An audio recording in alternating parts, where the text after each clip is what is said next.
কিছু কিছু মানুষ বলতে শুনেছি যে অমুককে দেখলাম, তমুককে দেখলাম, তমুককে দেখলাম, এবার অমুককে দেখুন। যাদের কথা বলে অমুককে দেখুন, প্রিয় সহকর্মীবৃন্দ, তাদেরকে তো দেশের মানুষ 1971 সালেই দেখেছে। তারা আমাদেরকে বলতে চায় ৭১-এর জামাতকে দেখুন। আমি তাদেরকে বলতে চাই ৭১-এর জামাতকে দেখেছি, আপনারা চোখ খুলে ৯১-এর জামাতকে দেখেন, যাদের সহায়তায় ক্ষমতায় গিয়েছিলেন। আপনারা চোখ খুলে ২০০১ সালের জামাতকে দেখুন, যাদের সহযোগিতায় রাষ্ট্রীয় ক্ষমতায় গিয়েছিলেন।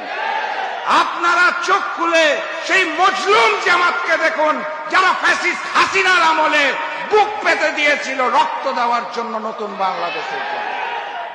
চোখটা খুলে দেখুন, শেখ হাসিনার কায়দায় কথা বলা বন্ধ করুন, না হলে শেখ হাসিনার মতো আপনাদেরও বাংলাদেশ ছেড়ে পালাতে হবে।